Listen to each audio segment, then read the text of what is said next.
Okay. Um, Chelsea, did Matt Rose and Matt Murphy RSVP? Yes, one of them said they weren't going to attend, which I think you also told me. Oh, so neither of them will be attending. No, I think one of them is not going to be Oh, okay. attending. Yeah. Okay, well, we'll wait a couple more minutes.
Well, should we go ahead with the meeting, Chelsea? And Yeah, I think that'd be we have a fine. quorum, so if they come late, that'll be all right.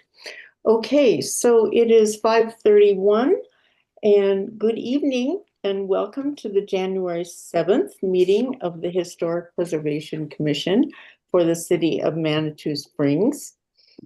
The purpose of the Historic Preservation Commission is to protect and enhance districts of historic significance and instill and foster civic pride in the legacy and achievements of the past, and to improve the economic vitality of the historic areas of the community through encouraging compatible rehabilitation of historic structures. The Historic Preservation Commission is responsible for reviewing plans for building in the historic districts for architectural appropriateness and to ensure that proposals meet the city's design guidelines, which are based on the Secretary of Interior's standards for rehabilitation. The order of proceedings for tonight's public hearing items is as follows. First, we will ask if any member of the public,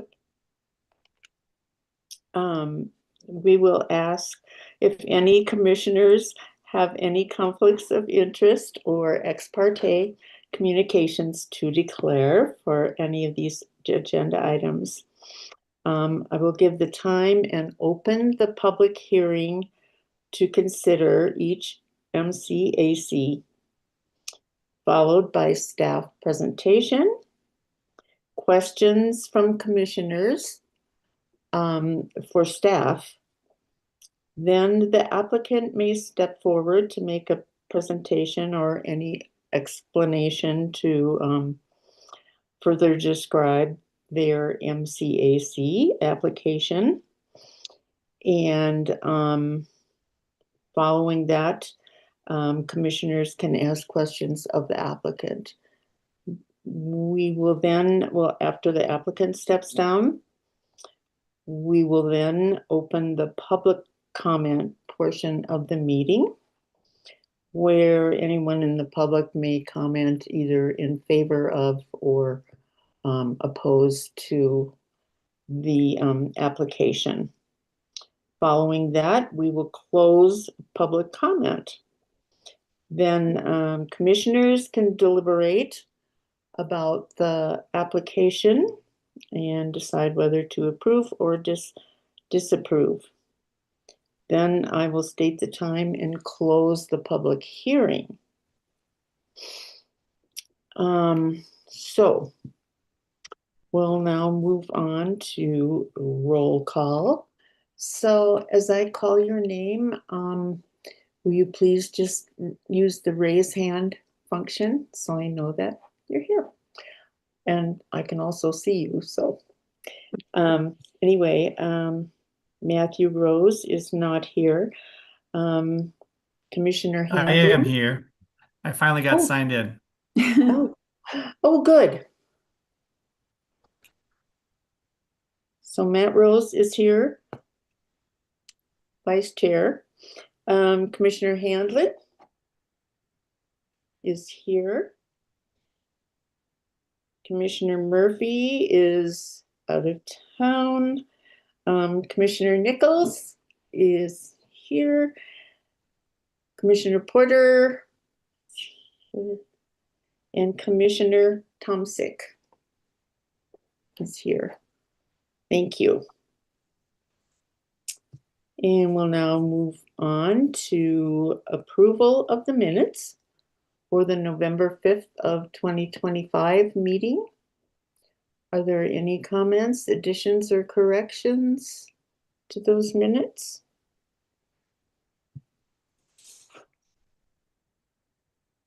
No, nothing? Didn't have any. Okay. So do we have a motion for approval? So moved. And Nichols has made the motion to approve. Is I'll there a second. second? I'll second. And Commissioner Rose Vice Chair Rose has seconded. All in favor? Should we raise hands, I guess? And forgive me, is this Avery, is this your first meeting? Yeah. Okay, so we're gonna have you abstain from that vote just because you weren't a commissioner at the time. That makes sense. Sounds good. All Okay, right. good. Okay. Great. So we have 6 commissioners present, and also welcome to Commissioner Tomsick at her first meeting. Okay, so the minutes, did we vote on the minutes? I don't think we did we? No. We did? Okay. Okay, the minutes are approved, 6-0. Yeah. Sorry, real quick, 5-0. Commissioner Tomsick abstains. Just for the Okay. record. Oh, right, because she wasn't there. All right. Okay, let's move on to public comment on non-agenda items. Any member of the public may present up to 3 minutes of comments regarding items not on this agenda. And it is the commission's practice to not respond to comments during this time. Is there anyone here from the public? We have 2 members of the public here. I believe they are associated with an application, but I did unmute them just in case they had any other items that they wanted to talk about first. Okay. This is Connie Brochtenbach, and I don't have anything to add from the documents that have been submitted. Thank you. Okay, we can move on to notice of council action. Is there any notice? Yes, I wanted to update the commission that new city councilors were sworn in last night, and the new city council liaison for the Historic Preservation Commission is Councilor Wolf. Okay, thank you. Other than that, I don't believe we have anything. Okay. Okay, thanks. Unfinished business. I don't believe we had any items. So. All right, we can move on to new business. MCAC 2601, 1143 Manitou Avenue.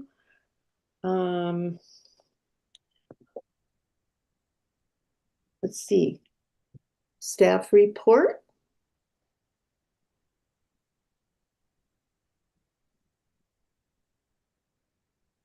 Okay, can everybody see my screen okay? Yes. Yeah. Perfect. MCAC 2601, exterior alterations for 1143 Manitou Avenue. Here is a property overview. 1143 Manitou Avenue. Historic name is the Colorado House. It was built in 1887. It is in the West Manitou Historic District. It is zoned general residential, and it is a contributing resource based on the inventory done in 1991. And its current use is residential and apartments. The project proposal, there's a few things proposed for this particular project. They want to remove the decayed wood entry stairs and out of code stair and guardrails. They want to replace those steps with concrete. There's going to be no change to the footprint, and they will be coloring it red to match the surrounding sidewalks, the alleyway sidewalks, and I'll have a picture of that for you as well. They want to install blacksmith forged traditional wrought iron railing, hand forged with scrolls, twists, and flowering detailing. This will replace the removed out of code stair guardrails. And they'll be installing, well, they would like to install an awning that will overhang the steps by approximately 3 feet. The awning will be affixed to the existing porch support elements. The wood brackets will be similar to ones that are on a nearby bay window. I have an example in this slide as well. They are going to be secured with forged lag bolts and washers. And the roof will have the same shingles as the house itself and the same for the siding. Here is a site plan that shows the front view and a side view.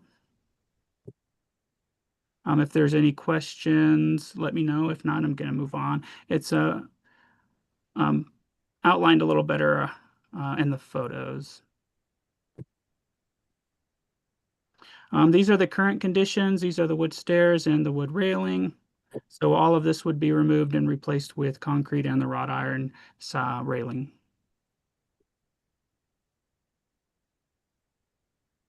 Some different photos.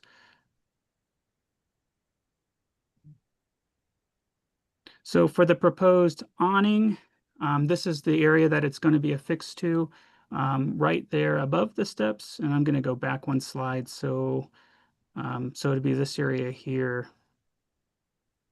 And then as for the brackets, they're going to mimic this bay window here in style.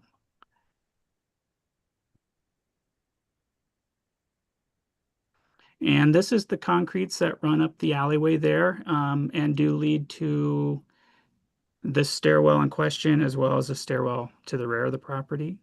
So we do have color samples, so we'll go out there and we'll try and match it the best we can to that particular color, so that it can match. And pending any questions, this concludes my presentation. Should the Historic Preservation Commission find it appropriate to grant MCAC 2601, staff recommends no conditions. The motion language is as follows. Staff can approve MCAC 2601, approve MCAC 2601 with conditions, deny MCAC 2601, or postpone MCAC 2601 until next month's meeting, February 4th, 2026. Thank you. Do any commissioners have questions for staff?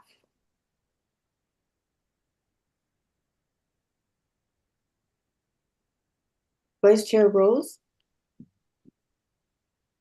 Thanks. I do have a question. If you can go back,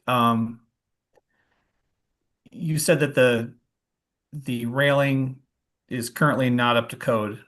Specifically, what is not up to code about that? I think it's the height, and we may need to ask Doug more I can specifically. certainly answer all those questions. Okay.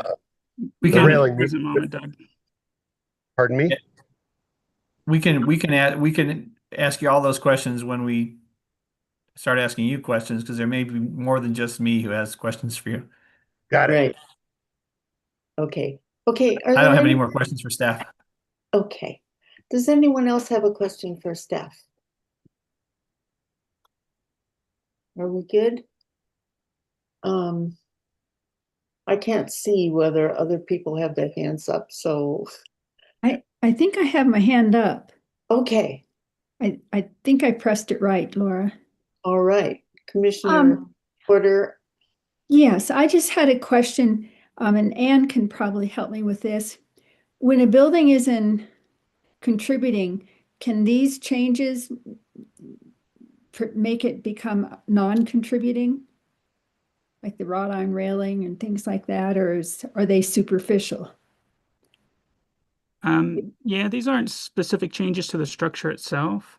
Okay, They would just be kind of an addition to. okay, thank you.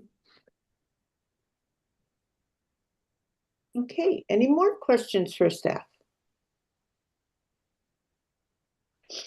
Okay, I'll now ask the applicant to make their statement. Could you please state your name and address? My name is Doug Main. I'm the contractor on the job. My address is 1419 North Corona Street, Colorado Springs, Colorado. Okay.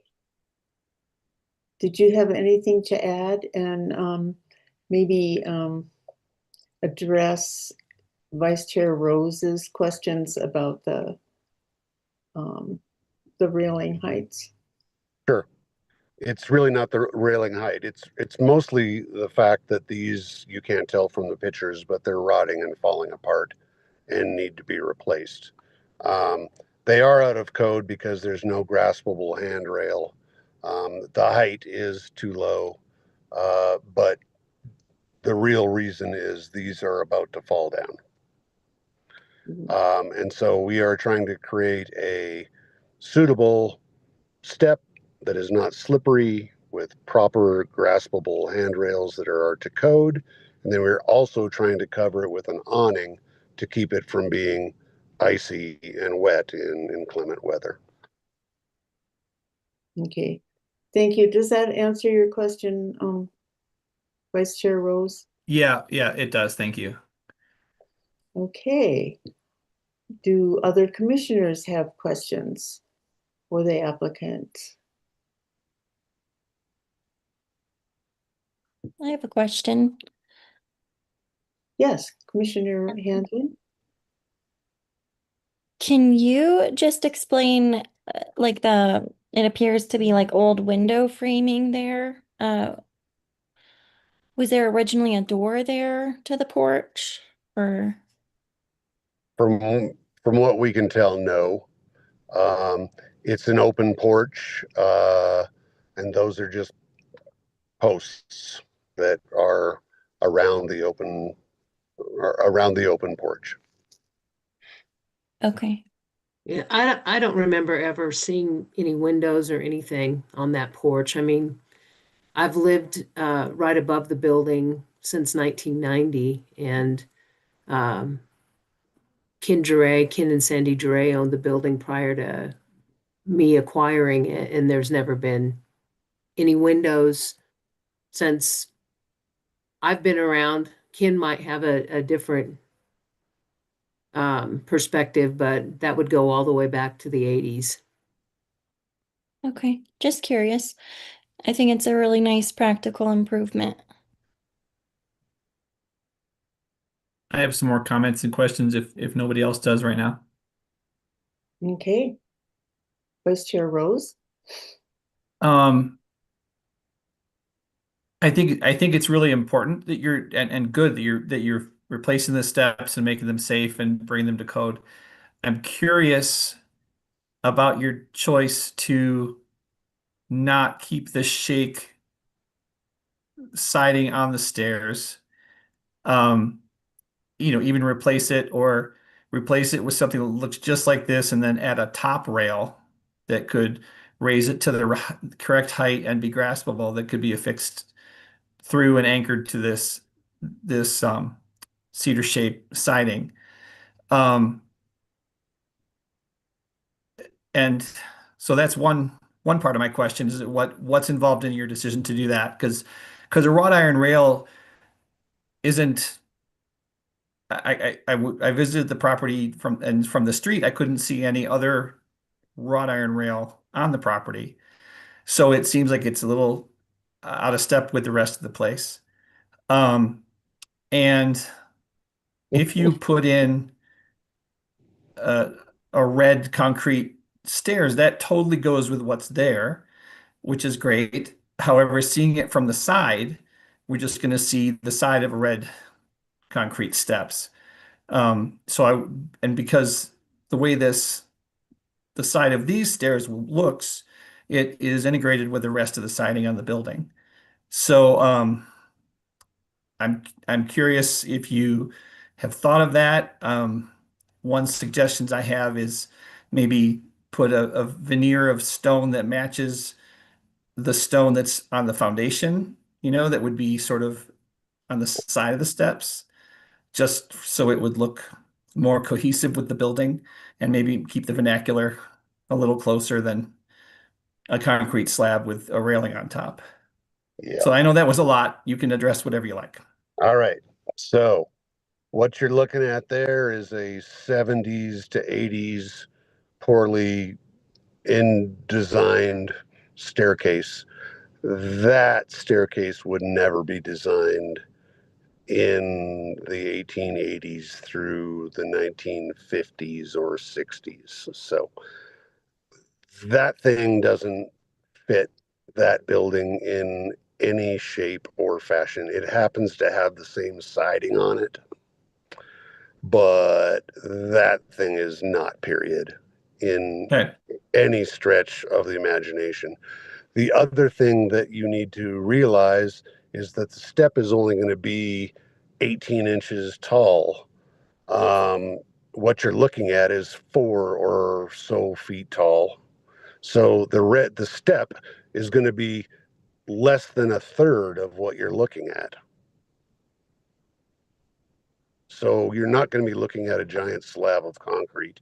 You're going to be looking Okay. at 18 inches of concrete stepping down to 11 inches, stepping down to 5 inches, and then it's going to have a gorgeous wrought iron rail that would very much fit in with Manitou Springs. So that's all I got to say about that. And I just want to weigh in and say, as the property owner, the last 3 years that I've overseen the property, these wooden steps are obviously breaking down. They're very slippery and unsafe during inclement weather. Doug and I talked about a number of different options when we discussed replacing them. And cement will definitely fit in with the Manitou greenstone, as well as the breeze and the rock at the front of the building.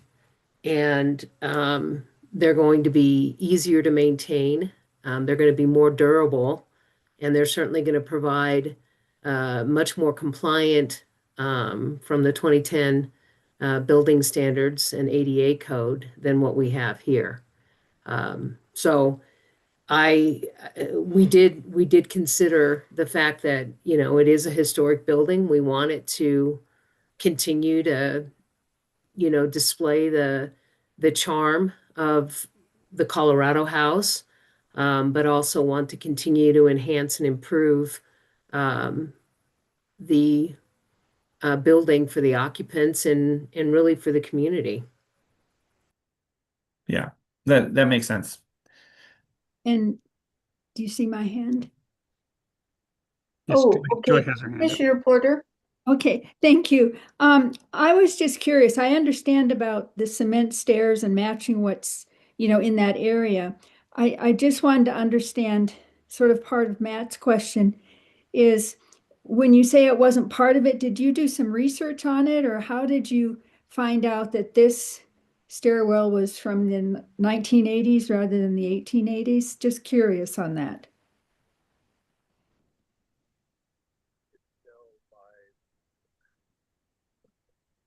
And I can't hear you. Doug, we're having trouble hearing you.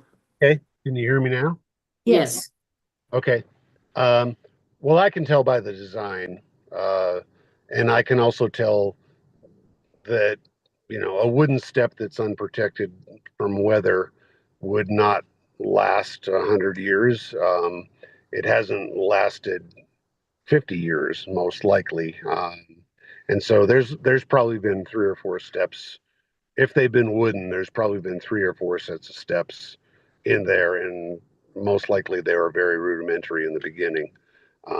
But it's an 80s, 70s style design that I don't think would um, still be there if it was from the 1880s.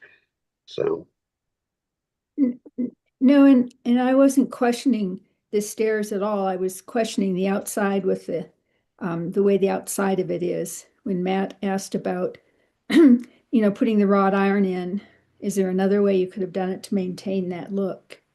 Is what well, I that was thinking well, about. that look is ugly. Well, it's in the eyes of the beholder, of course, but Yeah. I won't disagree with you. I don't think it's attractive either. I think the cement, especially because of the lower profile and the fact that it's going to blend into the greenstone and the landscaping, is going to be much more appealing from a visual perspective. And it's certainly going to be safer, easier to maintain, and meet ADA code. Thank you. Okay. Are there any more questions from commissioners? I have another one if no one else does. Okay, Sorry, I had a lot of questions about this one. go ahead.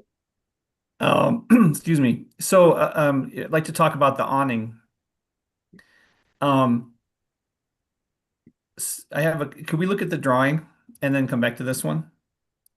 So the shape of the awning, the gabled shape, doesn't relate to the rest of the house. All of those have a hipped roof.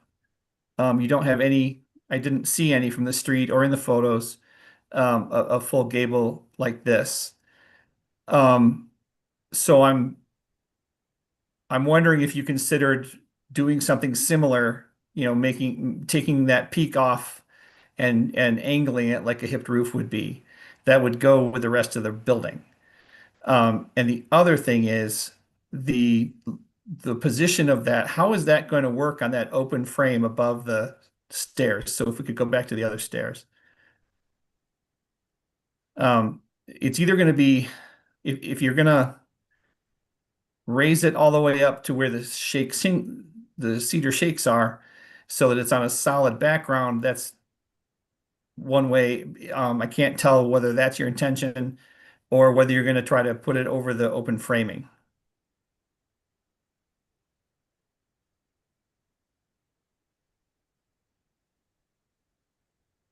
Doug, are you still on the call? Yeah, I'm still on the call. Can you hear me? We No, couldn't. we couldn't. Yeah, you're not coming through, Doug. How about now? Yep, We heard that. Am I here now? yep. Unfortunately, I'm still afield, and so I'm in my truck on my telephone. So can you hear me now? Yes. Okay. It is going to go up on the shake or the shingle portion of the roof, so it will not protrude down into the open area. The brackets will go down onto those 2 posts, is the only part of that. Okay. And the point of the awning is to keep snow off the steps. So if it was a hip roof, it would be draining snow and water onto the steps. Yeah, that was our whole point in putting the awning above there was I don't have a gutter over that area. And I brought Yeah. in several different gutter companies and they discourage from putting any kind of gutter on the front of the house there. So when I consulted with Doug and talked to him about the fact that when we have snow and rain and or ice melting, it melts directly down onto the steps, and that's what causes the ice damming and the deterioration that you're seeing on the landing of the stairs there. And so that's where we came up with the idea of putting the awning in. And to Doug's point, it has to be angled like that to keep the water off of the landing. Okay. So it's the landing that you're going to cover with it because a 3-foot awning is not going to cover the steps. They probably go out quite a bit further than that. That's correct. It will only cover the awning. Oh, only the landing, yeah. Or on it, only, yeah, pardon me. Only the Which is the part that gets the most icy because the Okay. water just sits there today. Yeah. Yeah.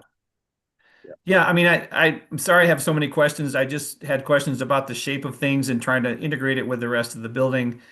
I think it's a great idea to use the brackets that match the other brackets. Um, I was just wondering about the shape of that.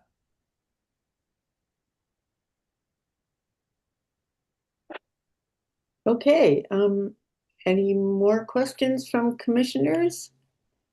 Joy, you still have your hand up. Did Oh, you have more sorry. questions? Yeah, I'll put it down. Oh, okay. Okay. Okay. Okay, and I cannot see the commissioners other than Matt Rose, Aaron Handlin, and Joy Porter. Does anyone else have any more questions? I'm sorry, I can't see you on the screen. Okay. Laura, if you click at the bottom of your screen, it shows participants. Yeah. If you click on that, it'll bring up a window on the side of your computer that has a list of Oh, everybody. oh, thank you. Oh, yeah, I don't know if that shows. You can also drag, there's a small like gray rectangle probably to the right of the shared screen, and you can pull that over to make that smaller and see all the participants. I think here I'll put my hand up. Yeah, see you can see when my hand goes up, so nobody else has their hand up right now. Oh, it's on the, Yeah, see okay. that? Ah, yep, I can see that. Okay, thanks for that. That's very helpful. I had a couple questions for the applicant.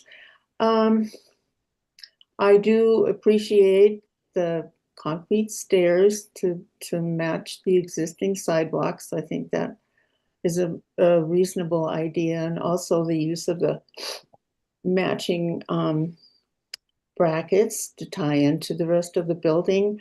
But I have a question about why you selected the wrought iron railing, which really isn't consistent with the rest of that house and the houses in the neighborhood. It seems like every other house in that neighborhood has they're just simple wooden rails and balusters for for their railings.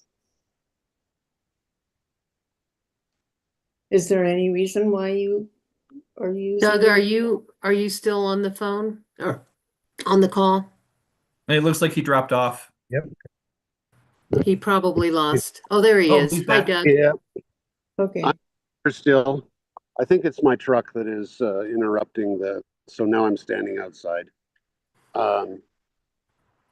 It's durability and maintenance, so Yeah. it's just it's it's a forever railing, and it's a simple a wood railing of that era would be very ornate and very expensive, and it wouldn't last.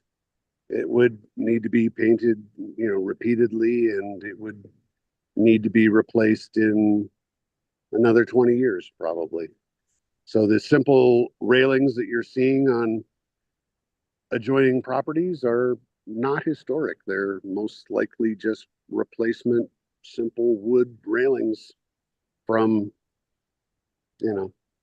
our lifetime. Hmm.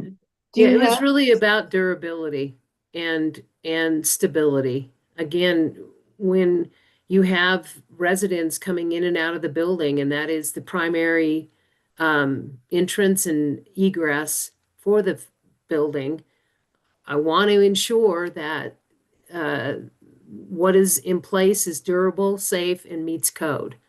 And so the wrought iron is much more durable, much safer than wooden railing. And I'm an iron historian, self-proclaimed. There's wrought iron all over Manitou Springs. So the fact that this building hasn't got any other wrought iron on it is because it hasn't got any other stairwells Mhm.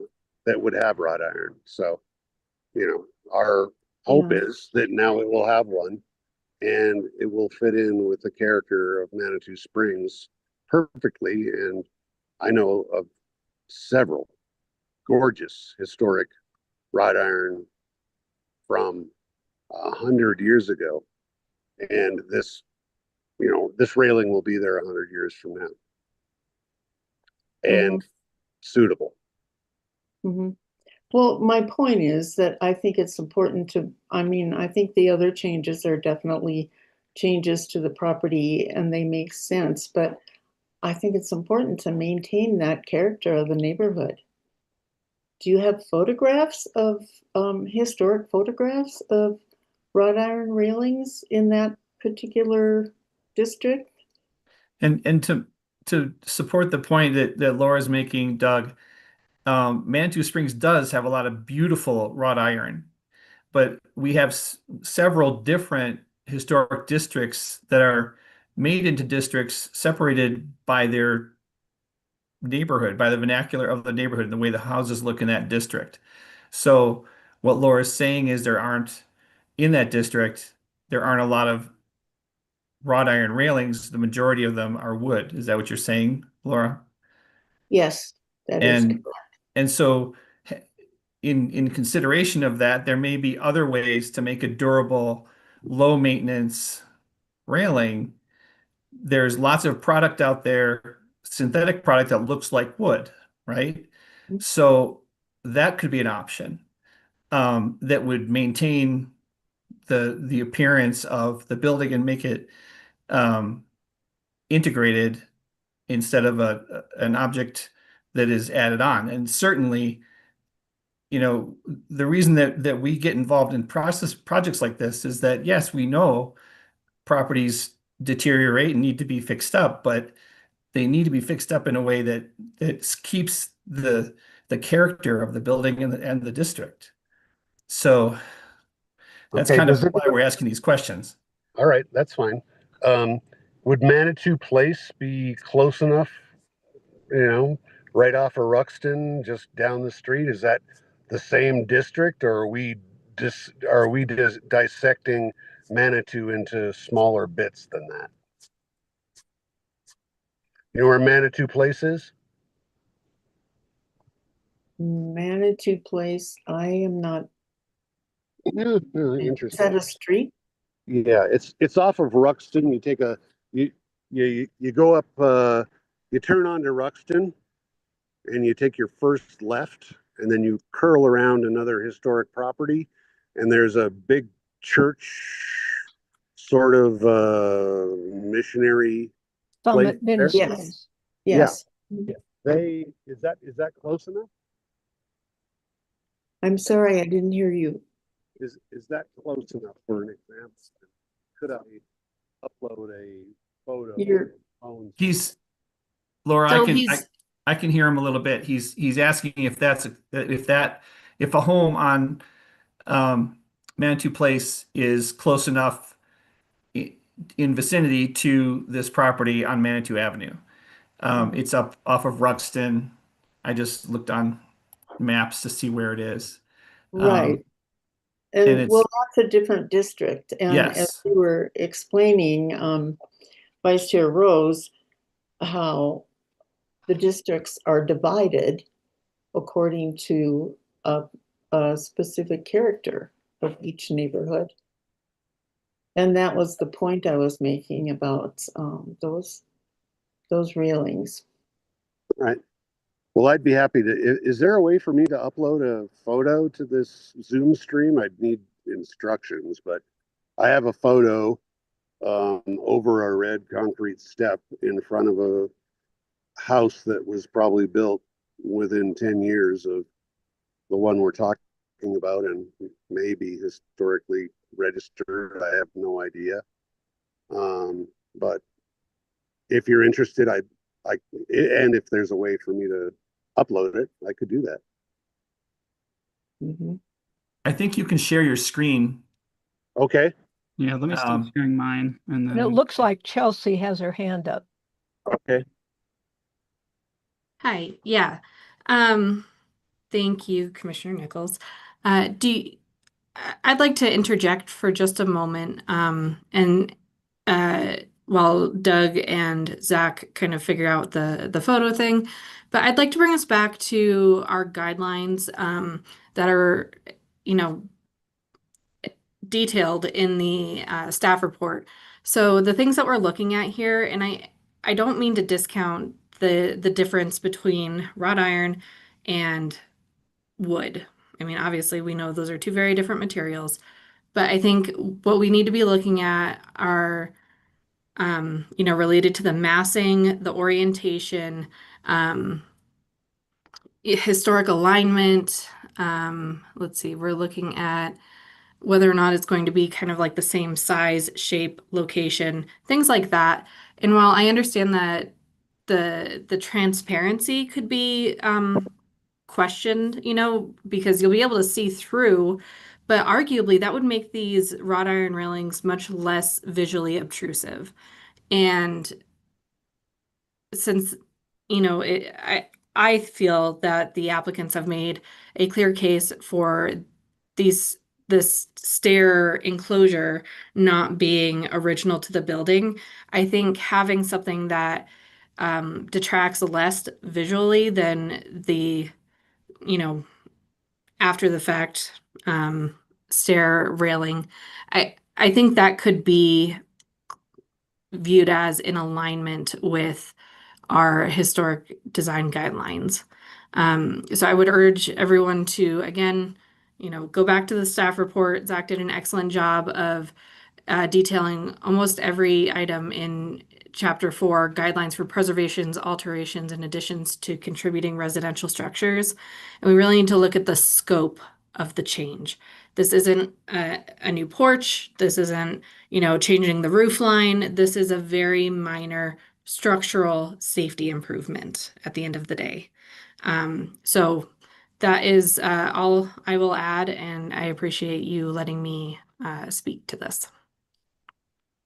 Yeah, and I have one thing. I was kind of curious, so I was looking on Google, and I feel like if you look at the street view, that may kind of add a little bit of color to how the steps and the wrought iron would kind of integrate with the existing structure. So I don't know if you can pull that up, Zach. It might be helpful.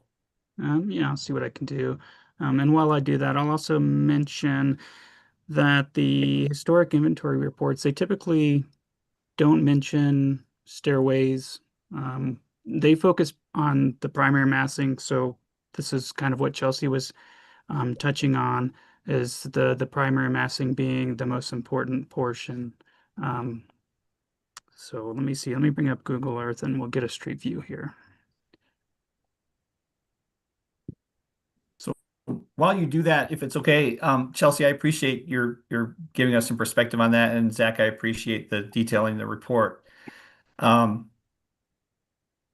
not opposed at all to an open railing. I'm just, as Commissioners Kinseth and Porter have talked about with same as me, the material part of our observation and the things that we watch and comment on are keeping materials consistent with the property and the district. So that's why we're getting a little hung up on the wrought iron. I love wrought iron. I have wrought iron on my house. So but I don't live in that district, and I'm just challenging it because there are other options, and an open wood railing would give a similar,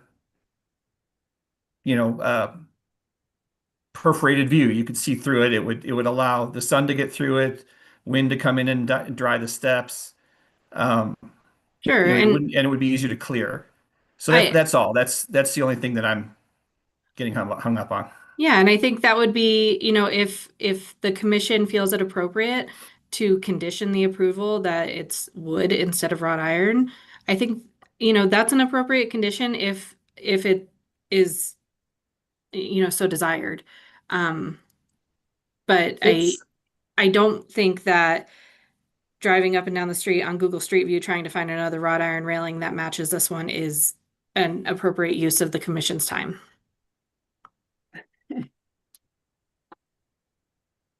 it's definitely not as durable either. I mean, I think the wrought iron, to Doug's point, is something that is definitely seen and viewed throughout Manitou Springs, certainly in the historic district, and it will last and be much safer than putting wood to cement.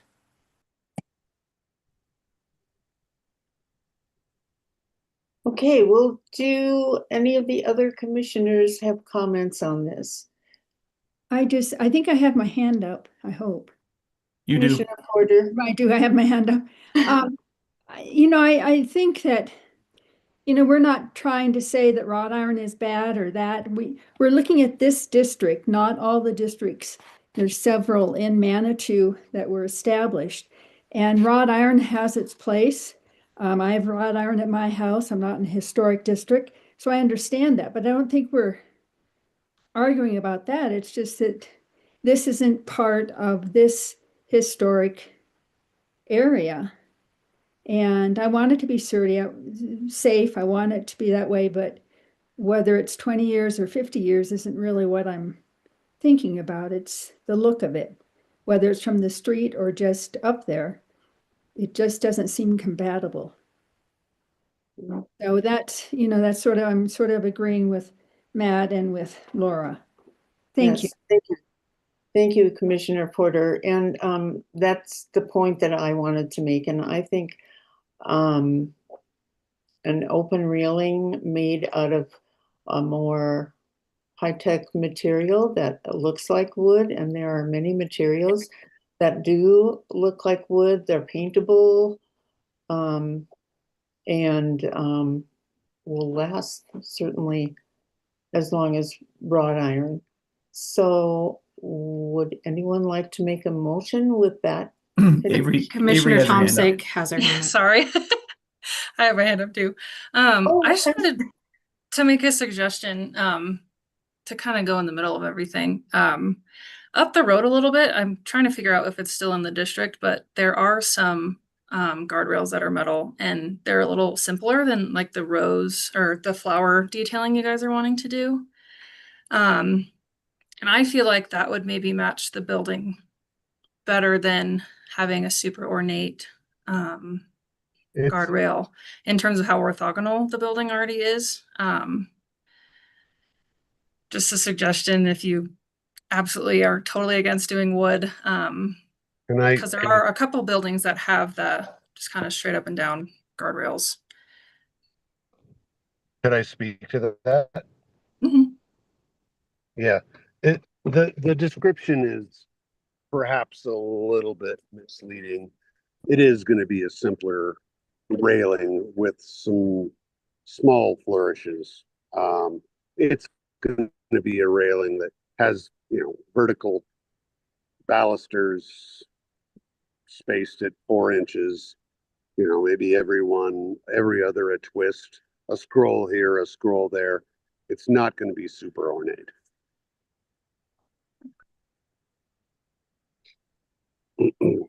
And the houses that you're referencing, I believe, are just north of Yeah. the building. So I know that people always talk about the building being on the south side of Manitou Ave. It's actually not on the south side because Manitou Ave has gone back, curved back to a north-south orientation at that point. And so the building is actually on the west side of Manitou Ave. And the buildings that you all are talking about are north of our building, and they do have wrought iron stairs or railings to their stairs. And there's several of them just north of our building.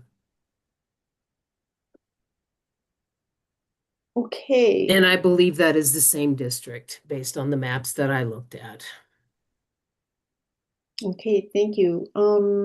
Commissioner Porter, your hand is still up. Do you have another? No, I think I'm lowering it, Laura, and I keep putting it back up. There. Oh, thank you. Okay. Sorry about that. Okay. So, are we ready to make a motion? Is there more, I- discussion? Sorry to Sorry. interrupt. I have another question too. Go ahead, Chelsea. Oh, I think we still need to have the public comment Public. portion of the hearing. Oh, yes, absolutely. Before we do that, based on what you were saying, Commissioner Tomsick, I just looked on Street View, and yeah, just a few buildings up, a few houses up. There's 12. I think it's 1217. Manitou Avenue has a really really simple wrought iron rail like, all the way across the front. That's the apartment or townhouses with garages below. Um, so in the sketch that you gave us, as what Avery was just saying, something simpler that doesn't have any ornamentation might fit sort of like a good middle ground, like Avery was saying, where as simple as a wood rail, but with your wrought iron, with no scroll, no twist, no flourish, because the visage of the house does not support that. It's all very linear, rectilinear, very simple shapes. Um, and that's how that house was built. Whether it had that stair there or not, when it was built, that's the rest of the house. So going with something that's a lot more ornate isn't really fitting in with that. So anyway, I think it's a good suggestion, and Avery, you were right. Just up the street, there's a property that has a very, very simple rail. So I would be in favor of a wrought iron rail that's just very simple like that. What does he want? Hey, is there any more comments from commissioners? I don't see any hands up. And the applicants, do you have anything to add? We can make the rail. I can't hear. I think Doug is just saying we can make the railing as simple as need be. Okay. Okay. And we can now open up for public comment. I don't know. Are there any other attendees? There are no other attendees, but thank you. Okay, thank you. Then we will close public comment. And commissioners, you can continue to deliberate if necessary, or if someone would like to present a motion with the condition.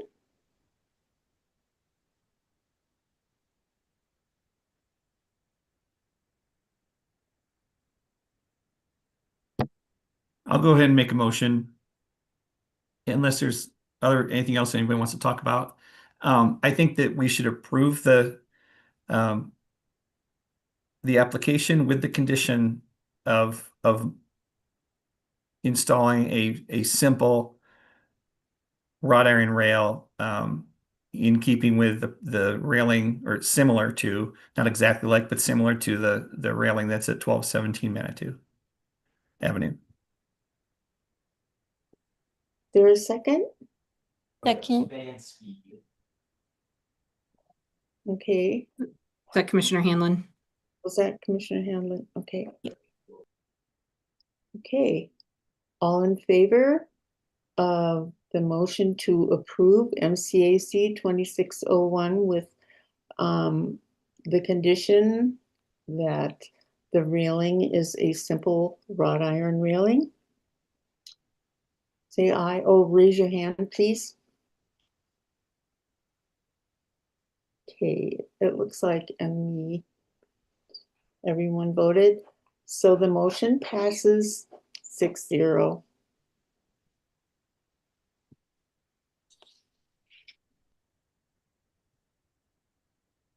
And we now have to close at 6:25. We have to close the public hearing. Great. Okay, Connie, Zach will be in touch with the next steps with you later this week, okay? Thanks so much. Appreciate everybody's time. Thank you.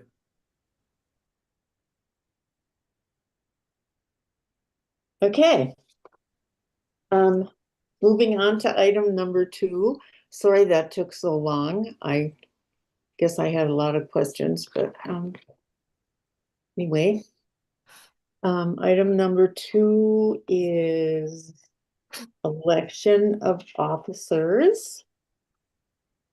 So I think what we will do for this is just by each position we'll do elections for chair first.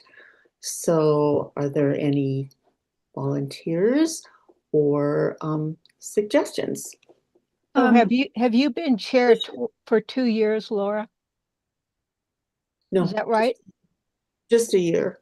Just a year. Okay. Because I think our really established practice Yes. is that the chair serves for 2 years.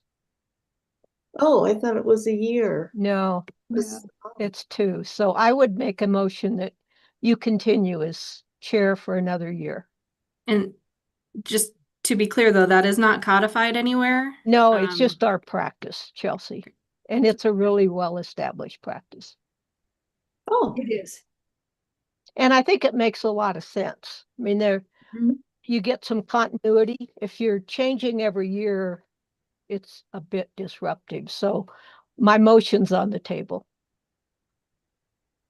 And I would second it. oh, okay. All in favor? Raise hands. Oh, Matt, okay. Motion passes 6-0.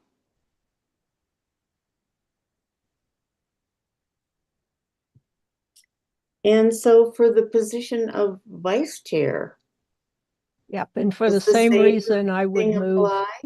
Yeah, I Does- would move Matt Rose for the same reason. And I would second it. All right. All in favor of Matt Rose for vice chair?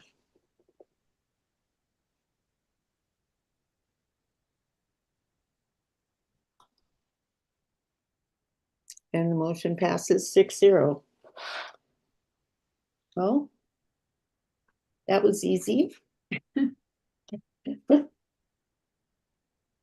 Okay, moving on to item 3, the 2026 meeting dates. Yes. I'm just sharing. I realized I didn't actually, I don't think I printed, or I think I messed up our how I published this, but I do have a list. So hold on just a moment.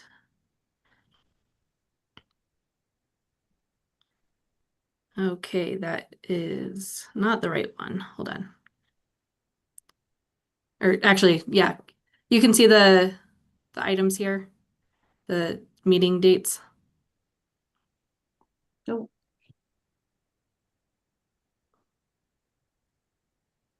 No? Okay, hold on.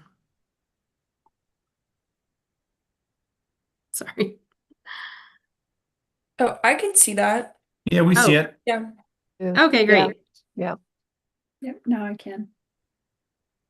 You're just little. Okay, so there are currently no conflicts with these dates, and it would just be following the same first Wednesday of every month. Okay. So this is something that we haven't done in the past few years, but uh,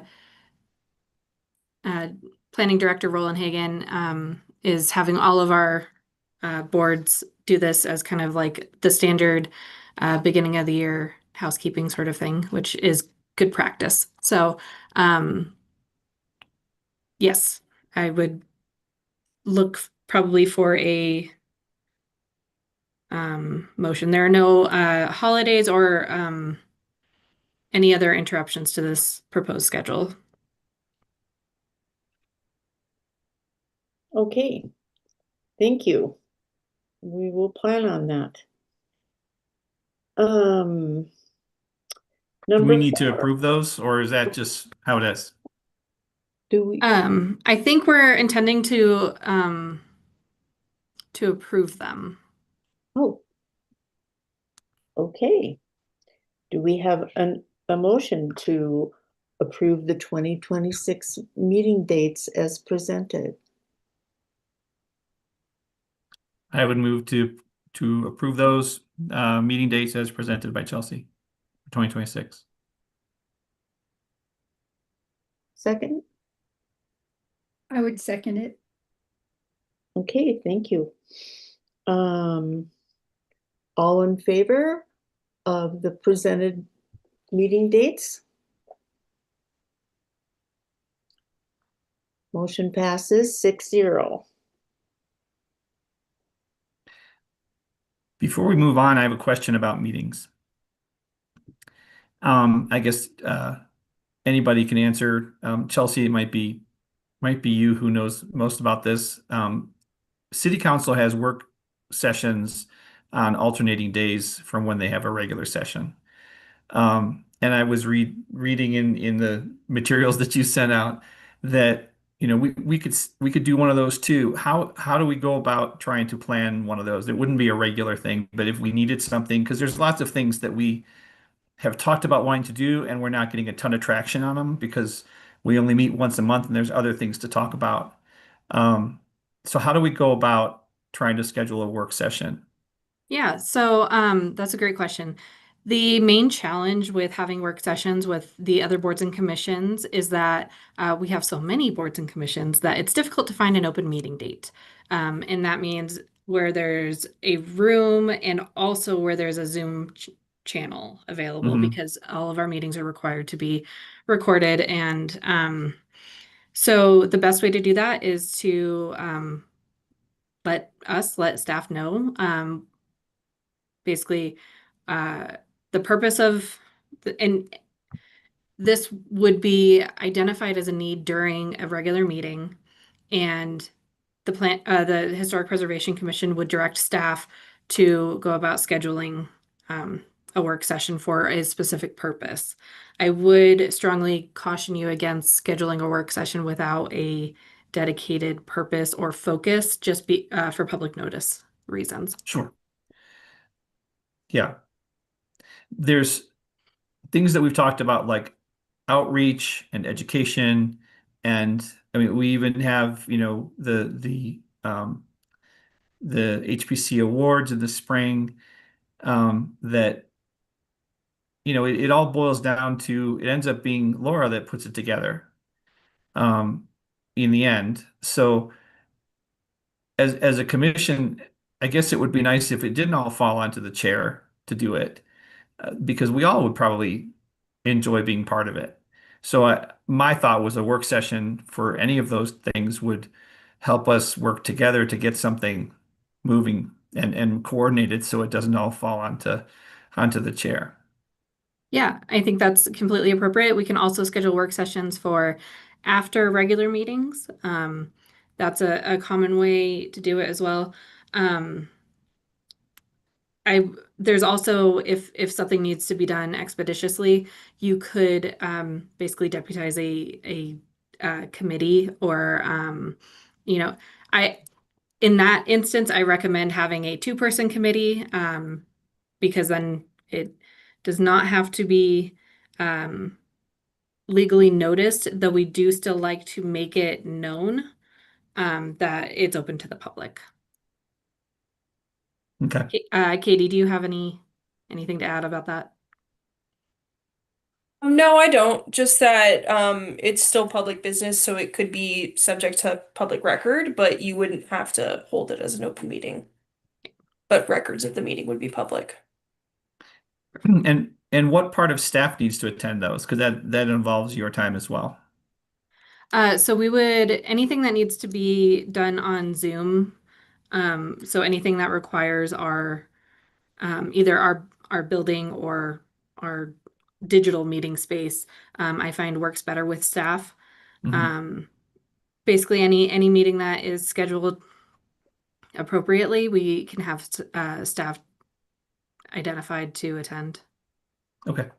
Yeah. Thank you. If it's a small kind of working group like the two-person committee I was talking about, that doesn't need to have staff present, but we would like to basically get a summary of what was decided.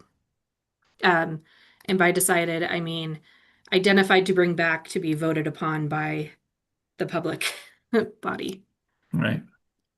I mean, one of the other things that we've talked about a lot is I know that it is trying to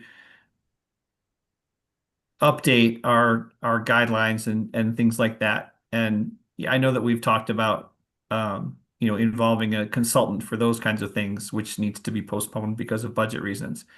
But that's I think all of us have reviewed things and have comments, but we've not had any opportunity to share them and discuss it. And it seems like our first discussion wouldn't need to be at a regular meeting because there'd be a lot of options, a lot of things to discuss that maybe a work session would be more appropriate for that. Sure. I actually think item number 4 under new business tonight might be, no, sorry, G1, the resource manual at the end of tonight's meeting might be a good segue and kind of introduction to some of those topics. And if something really boils to the top, we can schedule a work session. Basically, we need 11 calendar days in order to notice anything that requires mailing or posting on site, but we need 24 hours to notice a public meeting. So Yeah. we could make some of that happen. It just kind of boils down to how much research would go into it ahead of time, that and making sure that staff has time to complete that and present a finished product or a working product, I guess. Okay. Thank you.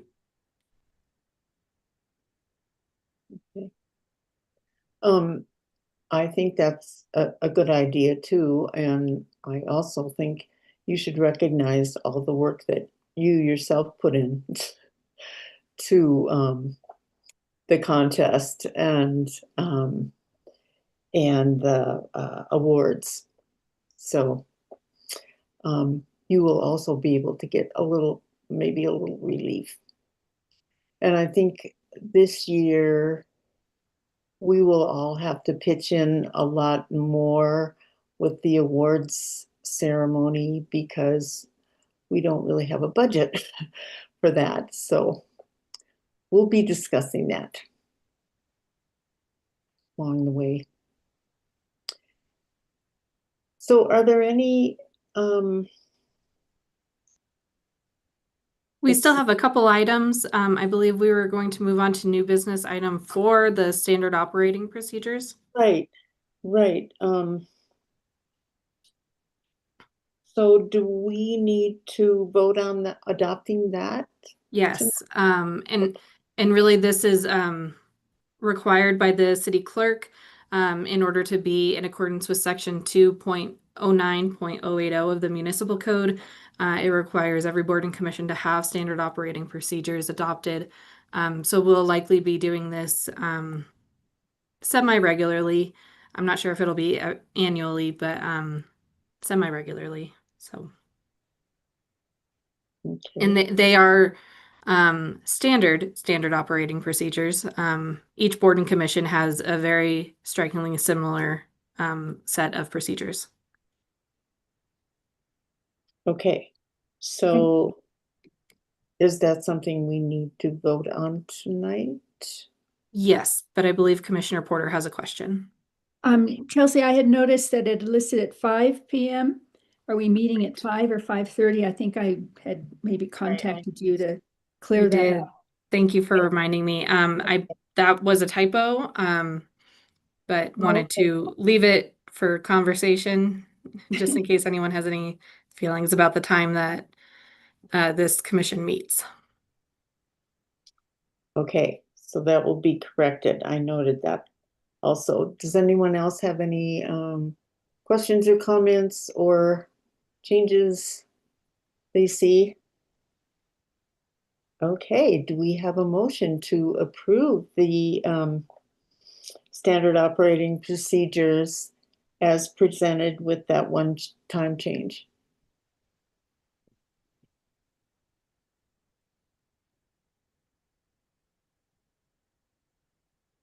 I'll move to approve them. Okay, is there a second? I can second it. Thank you. Welcome. All in favor of approving the standard operating procedures with that one change? Great. It looks like the motion passes 6-0.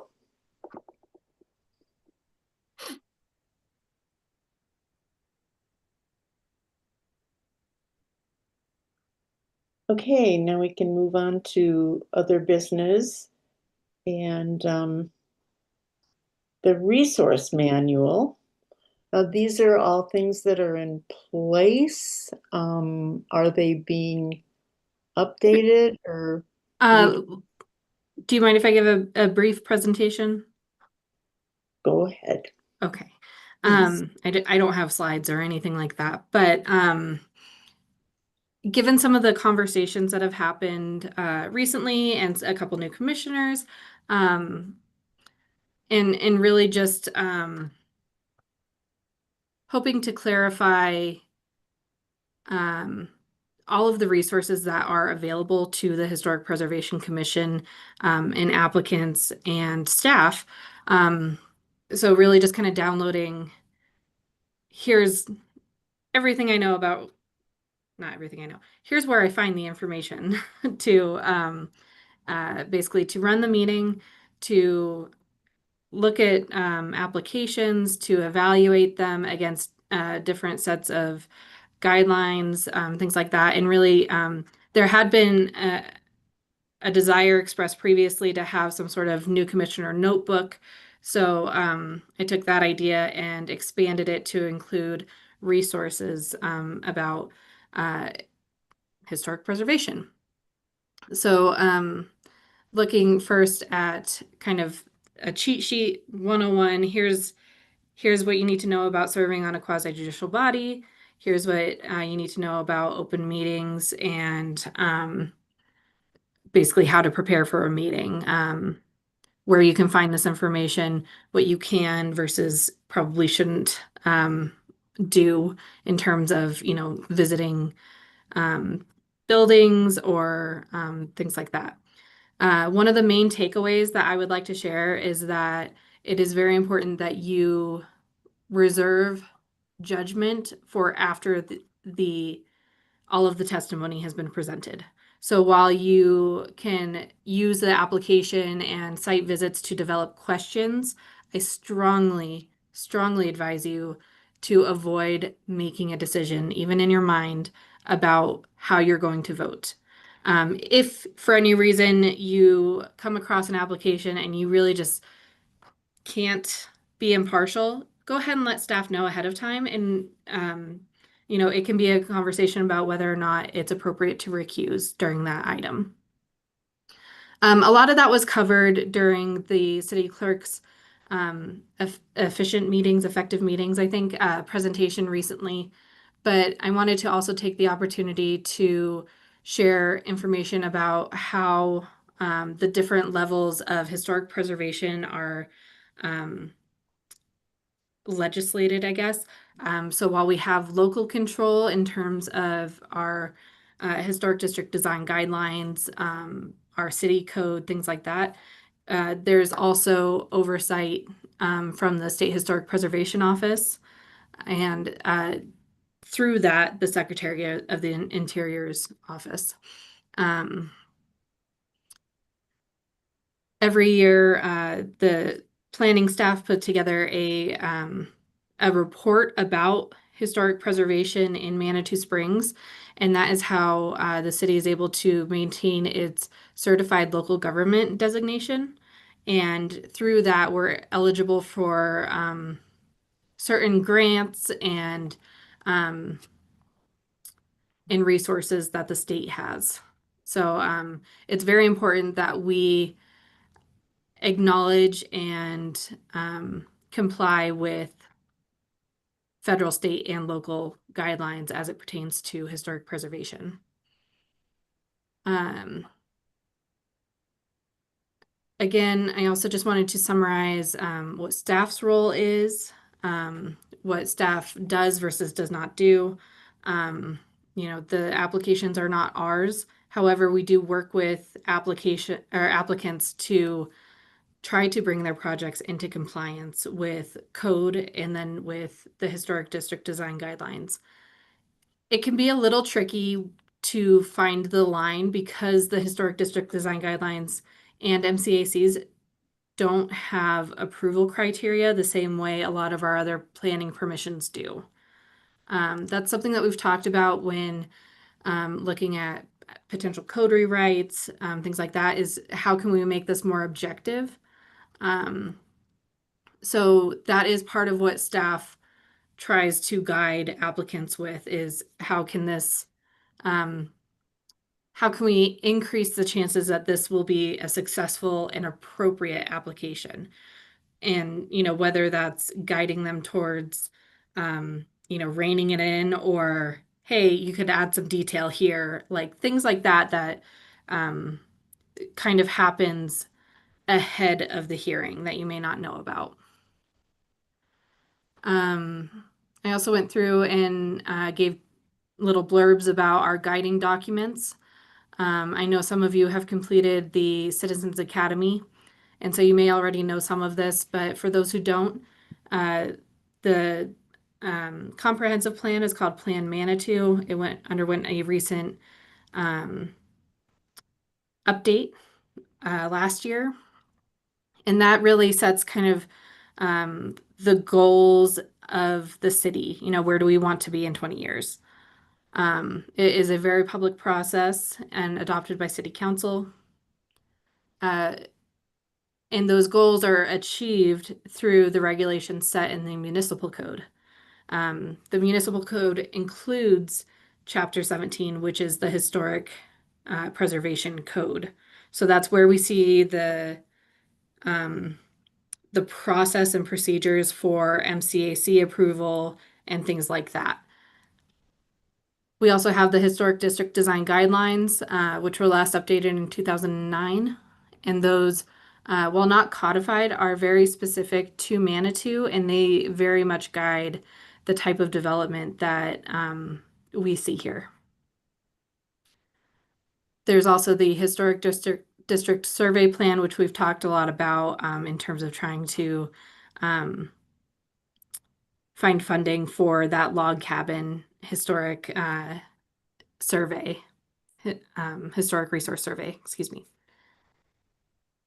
And then finally, I wanted to attach a couple other items like the historic subdistricts map. As we all noted during this earlier this evening, there are, I think, 16 historic subdistricts that all have very unique identities. and knowing where those lines are can really dictate whether or not a project is appropriate.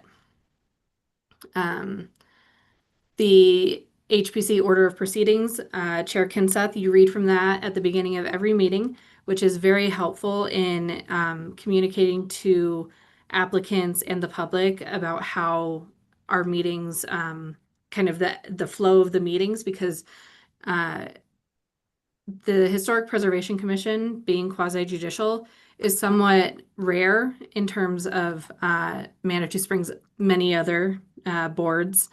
So, and then from there, just also reiterating what the city clerk presented in the effective meetings presentation and how best to go about serving your duty and operating as part of the Historic Preservation Commission. So this really isn't a political document. It's more just kind of a amalgamation of where we look when we basically where our bumpers are that keep us moving in legal and appropriate ways. So every time an application comes forward, many times even before an application comes forward, we are taking all of this, we staff are taking all of this into consideration and distilling it down and presenting you with a staff report. So, yes, thank you. Oh, excuse me, but there's just one portion on the about the operating a meeting in the resource manual on E8. It needs to be updated where it says it should say to open public comment, and it says to open public hearing. Ah, thank you. I can modify that. And also then closing. But that's the only thing I really noticed.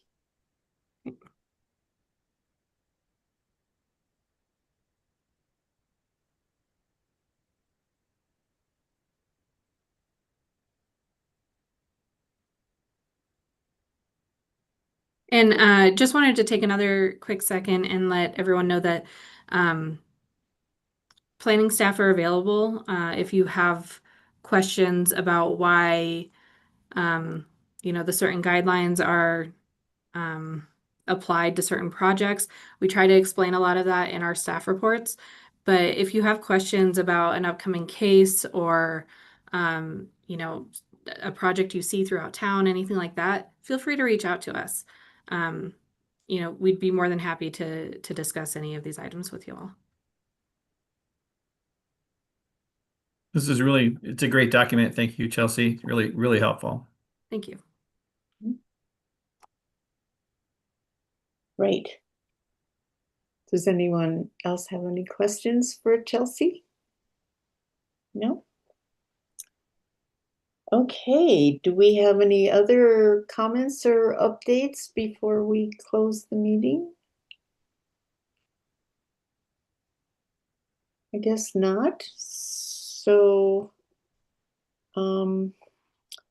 at 6:53 we will adjourn. Thank you. Thank you. Everyone. Thank you. Thank you. Bye, everyone.